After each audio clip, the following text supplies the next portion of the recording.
Welcome back. So it's that time of year. The NHL entry draft starts on Friday, and then it completes on Saturday. It's easy for that to be overshadowed because we have an expansion draft, and then after the entry draft, we have free agency. And this draft is not seen as being one that's spectacularly deep. Now, I've been doing prospect videos. I've been wearing jerseys of teams that I'm guessing are going to draft those players. I've had to make some changes though in doing my picks for 1 through 15 because I've been kind of like, I can't see that player falling that far, or yeah, they're gonna have to draft a goalie. So we're gonna go through it. 1 through 15 is as far as I'm gonna go, and there's gonna be, honestly, I think there's gonna be a lot of surprises. I think there's gonna be a lot of teams that are going way off, and I don't know how soon it's gonna start, but it could start as soon as 10. We could see Ottawa picking somebody and say, oh, that guy wasn't supposed to go until late in the first round. Interesting, because we didn't see as much scouting. Players didn't get to play as much. And the scouting that was going on, a lot of the times it wasn't in person too. So they're having to use video. And so there's differing opinions out there about who should go where. So what we're going to do is we're going to go through this 1 through 15. You guys can let me know your picks 1 through 15. Sure. Number 1.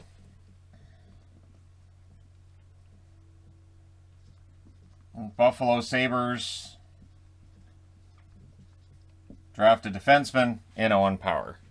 There's been some speculation about whether or not Power would go there. Power's come out and said he would, and all of this stuff. I can't see Buffalo passing on Power, and nobody does right now. The consensus is that Power ends up being the guy that goes to Buffalo. So Seattle drafting at 2. There's also the belief that they're not going to pass on Matty Beniers. The interesting thing is you're going to have differing opinions about whether or not Matty Beniers is the number 2 prospect in terms of most explosive, most likely to be a huge superstar. And so for me, I think Beniers is a marketable name. I think he's going to be a star in the NHL. I think he's got all the tools. And he's a 200-foot player as well. He can play at both ends of the ice. Really, he's going to be fantastic for Seattle. So while the draft may not be as star-studded, we don't have a Connor McDavid in it, we don't have an Austin Matthews in it, we've still got some very good players, and I think Beniers in his own right could very well be a star in the league. Number 3, this is where I start to... these guys could go in any order. They really could. In fact, Beniers at 2, it wouldn't be surprising if he didn't go at 2. To some it might be, but because it's all over the place, he could go anywhere. I'm going with Dylan Guenther at 3 to the Anaheim Ducks. Left wing, right wing, forward. They could go with a defenseman, absolutely. They could go with Edmondson, absolutely. But these picks are all kind of close together. And yeah, I'm going with Guenther, who has that offense that Anaheim craves. Again, the other part of this too is none of these guys are likely. Some of them might, but in terms of, do you give 50-50 chance on them playing in the NHL? Power, maybe, but he may very well just go back to Michigan.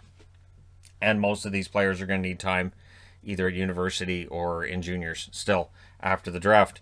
Number 4, I can't see them passing. And here's the interesting part too. There are greatly differing opinions on Luke Hughes. There are some that would take Luke Hughes as high as 3rd. There are some lists I've seen that wouldn't take him in the top 10.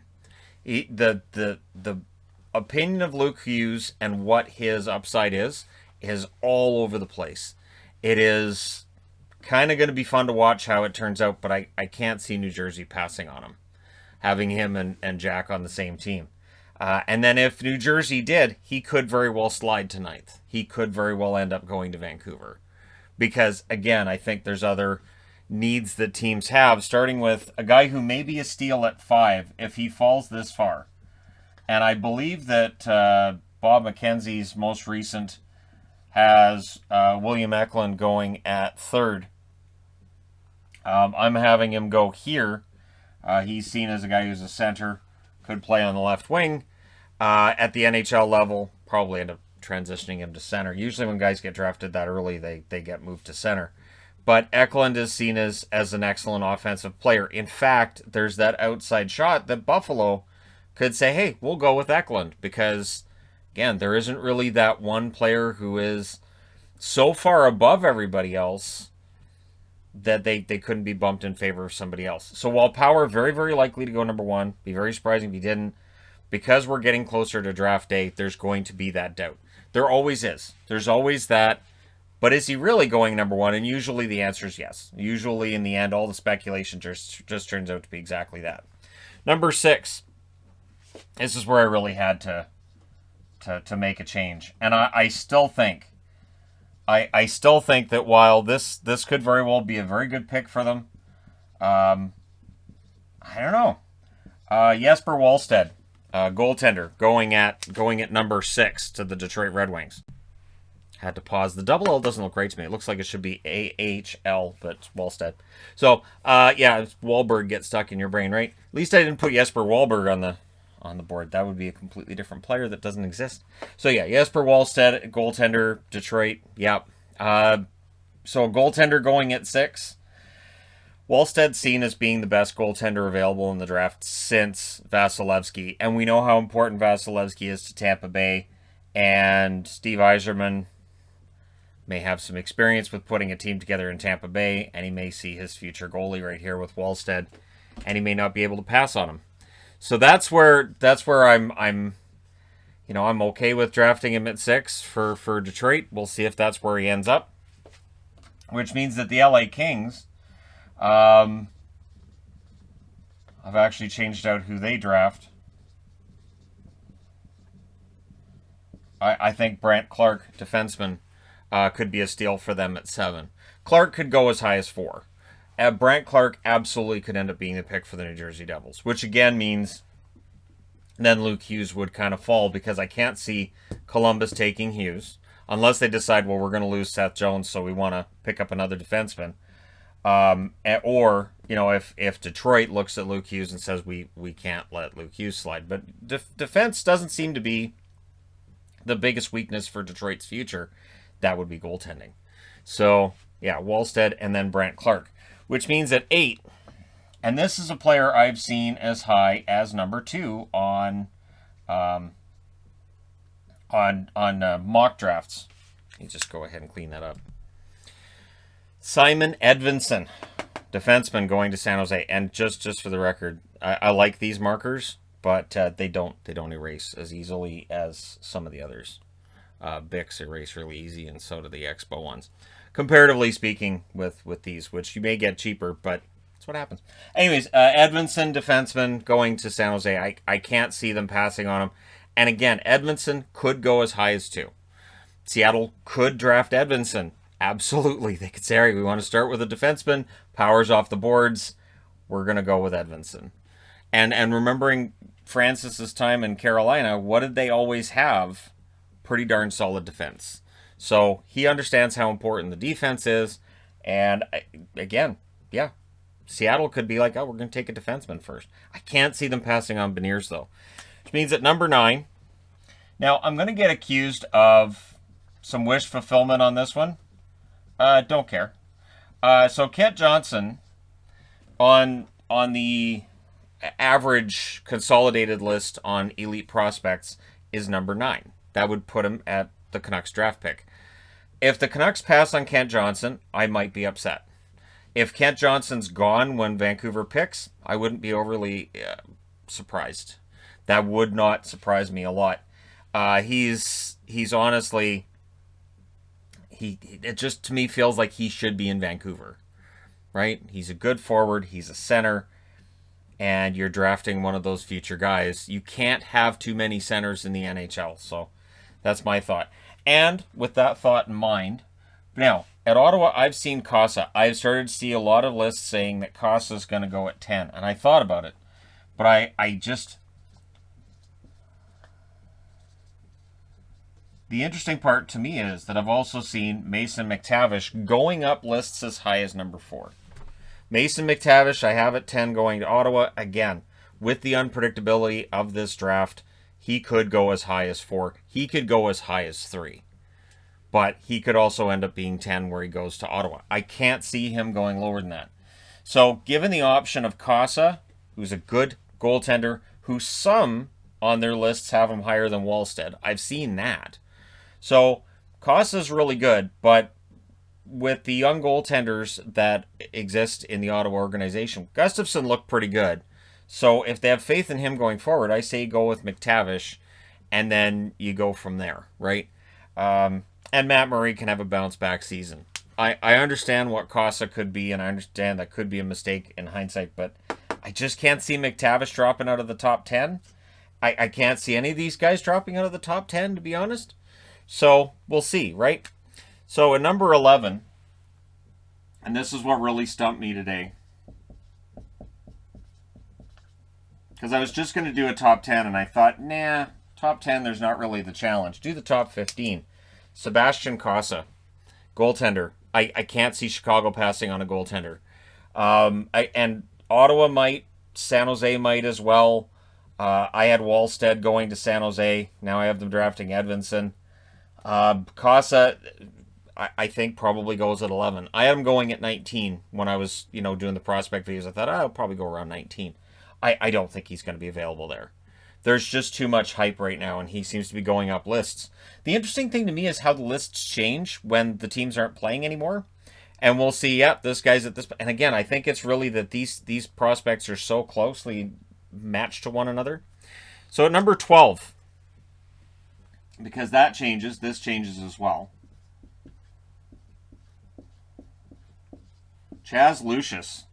I have him going at 12 to Calgary. He's a center, and Calgary can definitely use more scoring forwards. We'll see if Lucius is able to fulfill that potential. But yeah, Lucius at 12. At 13, did his dad play for Philadelphia? I'm trying to remember.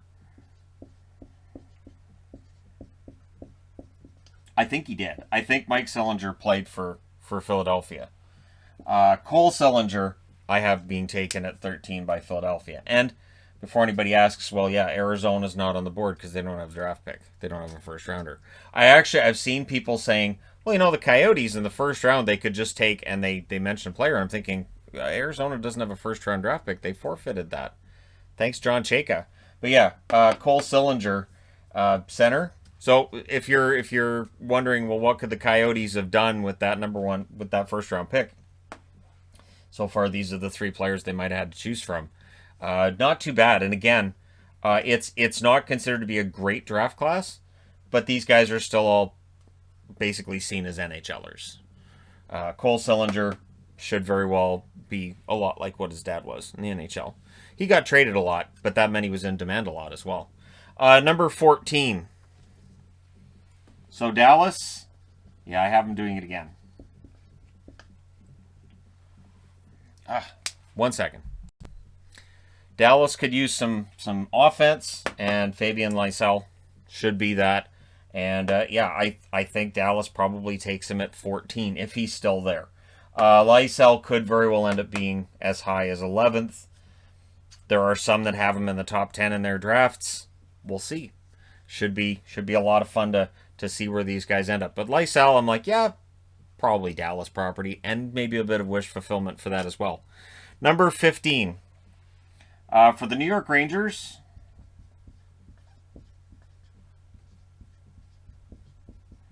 so this is an interesting one in that Fyodor Svechkov, who I did a video on not long ago, is seen as at the very least being a third-line forward. He's not seen as being explosive, really offensively talented, but on the defensive side of things, he's pretty darn good, and the Rangers could use that. And I don't think the Rangers would have a problem, bringing in another European-born player, and he can play the wing, he can play center. Again, if they're drafted in the first round, they probably try him at center, at least see if it works, and if it doesn't, you put him back on the wing. But I kind of like Svechkov at 15. So if you're wondering, where's R2 Ratu? I don't have him being drafted this early.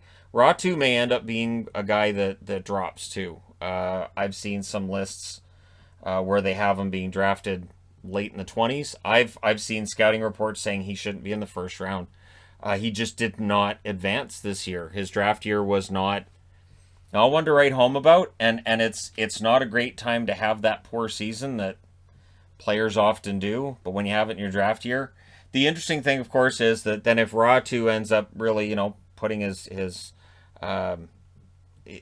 work boots on and giving it all his best, he could end up being a steal. We could be looking back at this draft and saying, why wasn't Ratu taken in the top 15? There will be a lot of steals in this draft. I'm also going to say, because of all the scouting and the unknowns with this draft, we could see a lot of busts too. It is going to be a fascinating draft, and there's my top 15. So let me know your thoughts in the comment section below as always. Don't forget to hit like and subscribe if you're browsing your way through. You just happened upon this video. Thank you guys so much for watching, for all your support. I will talk to you again soon.